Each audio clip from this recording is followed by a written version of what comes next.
So let's see what we can cover here in lesson 4.2. We'll get some of it. Use the few minutes we do have left. Okay, lesson 4.1 was all about vertex form, yes? I have it here on the board. You're going to know vertex form, right? We're going to know how to use it.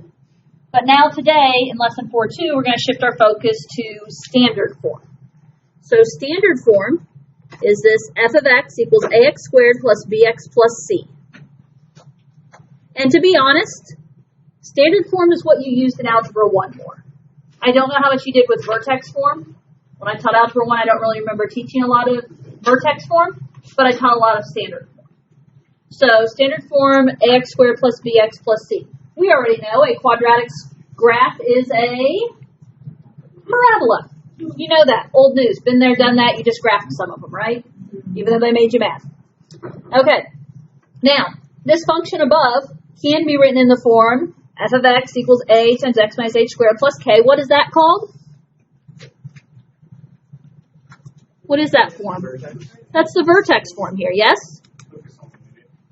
It shouldn't take you a minute. We've been talking about it a lot, but that is vertex form.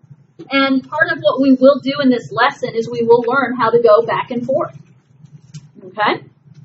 You already know, old news, a parabola has a vertex, and that vertex in that formula is hk. You already know the axis of symmetry is x equals h. It's that x equals the first number in the vertex. Old news.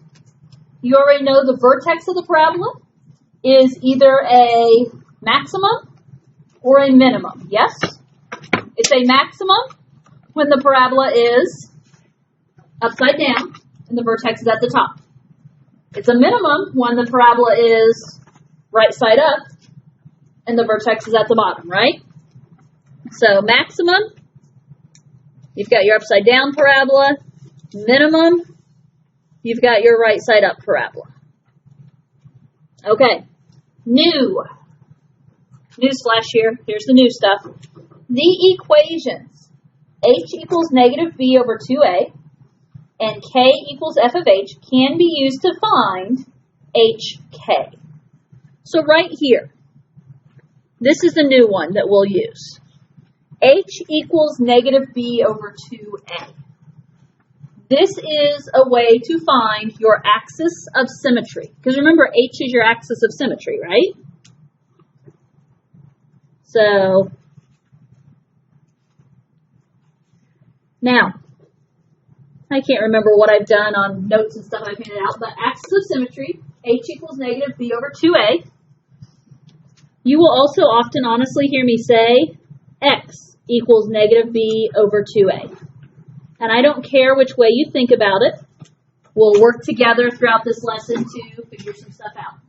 But you find the first part of your axis of symmetry, negative b over 2a. And keep in mind, that first part, that axis of symmetry is the first part of the vertex. And that's what this hk here is all about. Okay? And when it says k equals f of h, that just means once you find that x value, that axis of symmetry, you can plug it back in to find the y value. And that's what I'd hope to do here on example A. But to be honest, we can't get through A. We can start it, but we can't get through A. And it's not that it's a horribly long problem, but it's our first time through it as a class. Does that make sense? Like, I have to go slower. So we can start it a little bit, but we're just not going to get all the way through. Huh? But can we start it again tomorrow? I might forget how we started if we do it today. Yeah. I'm trying to think what I want to do here. Okay, so they're asking us for vertex form, right? What form is given right there? Standard form. So when we say that's standard form, that is y equals ax squared plus bx plus c. Can we agree on that? So if that is ax squared plus bx plus c, can you tell me your ABCs? Not those ABCs. 2, 10, 7? You can sing that one if you want, but, you know. 2, 10, 7. A is 2, B is 10, and C is 7. Yes? Okay. The first thing we're going to do is find our axis of symmetry. What? What's the equation I'm going to use to find my axis of symmetry? Yeah, that negative b over 2a stuff, yes? So I will have to remind you and restart this tomorrow, as Carter was mentioning. But. So axis of symmetry, we're going to use the formula. X equals negative b over 2a. Or if you'd rather say h, you can say h. What do we mean negative b? Negative 10 over 2 times what's a? 2. So this becomes negative 10 over 4. What do you know about, I'm off the screen totally, holy cow. Negative 10 over 4, what do you know? Negative 5 over 10. Reduces to be negative 5 halves. You can use negative 5 halves if you want. You can also go the decimal route if you want. What is this as a decimal?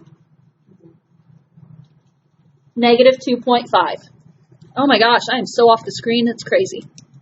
Okay, so we just found our axis of symmetry.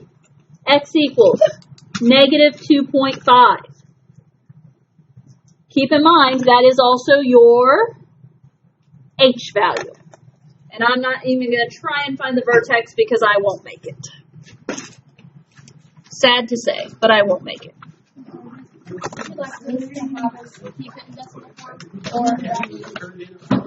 am fine either way because I know what the next step is, which means we're going to have to take that number and plug it back into the original equation.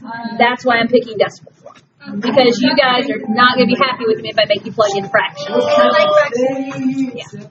Okay, you guys are welcome to look at the homework tonight, but it's probably pretty pointless considering I've done half of a problem. Validate, you know.